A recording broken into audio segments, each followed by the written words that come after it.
കൊച്ചിയുടെ ഹൃദയഭാഗത്ത് MG university അഫിലിയേഷനോട് പ്രവർത്തിക്കുന്ന മുണ്ടംവേലി MES കോളേജിൽ പുതിയ അധ്യയന വർഷത്തേക്കുള്ള UG ഓണേഴ്സ് പ്രവേശനം ആരംഭിച്ചിരിക്കുന്നു. BCom finance and taxation, BCom logistic management, BBA, BCA, BA English തുടങ്ങിയ കോഴ്സുകളിലേക്ക് യാതൊരുവിധ ഡൊണേഷനും ഇല്ലാതെ നിങ്ങൾക്ക് ഇപ്പോൾ അഡ്മിഷൻ നേടാം. +2 മികച്ച മാർക്കുള്ളവർക്കും കലാകായിക രംഗങ്ങളിൽ മികവ് തെളിയിച്ചവർക്കും സ്കോളർഷിപ്പുകൾ ലഭ്യമാകുന്നതിനോടൊപ്പം വിദ്യാർത്ഥികളുടെ തൊഴിൽ സാധ്യത വർദ്ധിപ്പിക്കുന്നതിനായി AI, digital marketing, web designing തുടങ്ങിയ സ്കിൽ ഡെവലപ്മെന്റ് കോഴ്സുകളും ഞങ്ങൾ നൽകുന്നു. പരിചയസമ്പന്നരായ അധ്യാപകർ, ഹൈ സ്പീഡ് വൈഫൈ ക്യാമ്പസ്, ആധുനിക ലാബുകൾ എന്നിങ്ങനെ മികച്ച സൗകര്യങ്ങൾക്ക് പുറമെ കരിയർ ഗൈഡൻസും തൊഴിലവസരങ്ങളും ഉറപ്പാക്കുന്ന സജീവമായ പ്ലേസ്മെന്റ് സെല്ലും കോളേജിന്റെ പ്രത്യേകതയാണ്. കൂടാതെ വിദ്യാർത്ഥികൾക്കായി മികച്ച ഹോസ്റ്റൽ സൗകര്യവും കൊച്ചിയുടെ പ്രധാന ഭാഗങ്ങളിലേക്ക് കോളേജ് ബസ്സും ഒരുക്കിയിട്ടുണ്ട്. മികച്ചൊരു ഭാവിക്കായി ഇന്ന് തന്നെ അഡ്മിഷൻ ഉറപ്പാക്കൂ. കൂടുതൽ വിവരങ്ങൾക്ക് ഇപ്പോൾ തന്നെ താഴെ കാണുന്ന നമ്പറിൽ കോൺടാക്ട് ചെയ്യൂ. MES college, Kochi, Mundamveli. ഇന്ധനവില വർധനവിനെതിരെ CPIM കൊച്ചി ഏരിയ കമ്മിറ്റിയുടെ ആഭിമുഖ്യത്തിൽ തോപ്പുംപടി BSNL ഓഫീസിലേക്ക് പ്രതിഷേധ മാർച്ച് സംഘടിപ്പിച്ചു. ഇന്ധനവില വർധനവിനെതിരെ CPIM കൊച്ചി ഏരിയ കമ്മിറ്റിയുടെ ആഭിമുഖ്യത്തിൽ തോപ്പുംപടി BSNL ഓഫീസിലേക്ക് പ്രതിഷേധ മാർച്ച് സംഘടിപ്പിച്ചു. അഖിലേന്ത്യാ ജനാധിപത്യ മഹിളാ അസോസിയേഷൻ ജില്ലാ സെക്രട്ടറി MB ഷൈനി മാർച്ച് ഉദ്ഘാടനം നിർവഹിച്ചു. ഗവൺമെന്റ് ചില നീക്കുപോക്കുകൾക്ക് തയ്യാറാകാറുമുണ്ട്.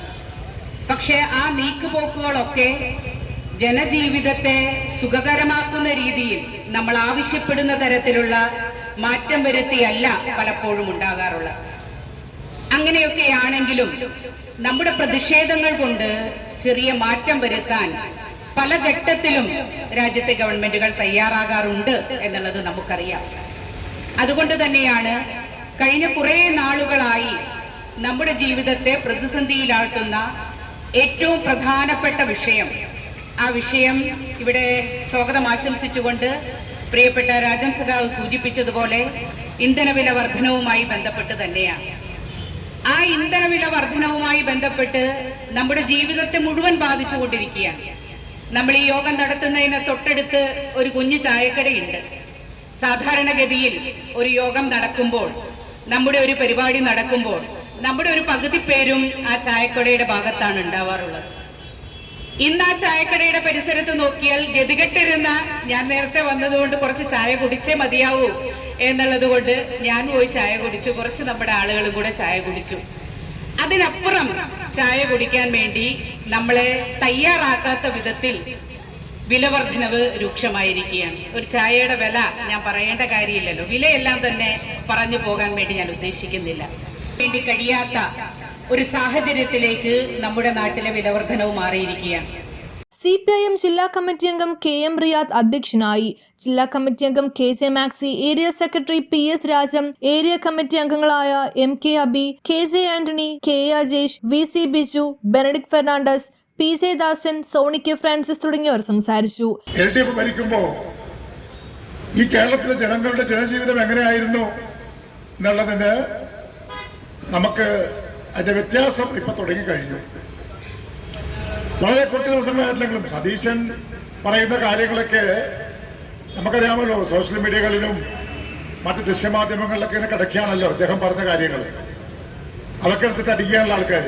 അദ്ദേഹം പറയുന്നത് എന്താ, ഇവർ കഴിഞ്ഞ ദിവസം സഭയില് മുൻ ധനകാര്യമന്ത്രി ബാലഗോപാല് അടിയന്തര പ്രമേയം കൊണ്ടുവന്നു. എന്താണ് അടിയന്തര പ്രമേയം? കേന്ദ്ര ഗവൺമെന്റ് വർദ്ധിപ്പിച്ച പെട്രോളിയം ഉൽപ്പന്നങ്ങളുടെ വിലവർദ്ധനവിനെതിരായിട്ടുള്ള ഒരു പ്രമേയമാണ്.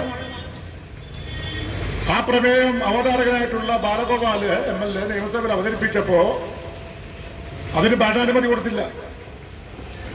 എന്തിനാണ് ഇവര് ഭയക്കുന്നത്? കേന്ദ്ര ഗവൺമെന്റ് വർദ്ധിപ്പിച്ച വർധനവല്ലേ, അത് അവതരിപ്പിച്ച് അതിനൊരു ഭരണാനുമതി കൊടുത്തു കഴിഞ്ഞാൽ സഭ നിർത്തിവെച്ചത് 1 മണിക്കൂർ ചർച്ച ചെയ്താൽ അവർക്കും ചർച്ച ചെയ്യാമല്ലോ. കേന്ദ്രത്തെ ചർച്ചയല്ലേ, പക്ഷെ അവിടെ നിൽക്കില്ല. News bureau, Mattancherry.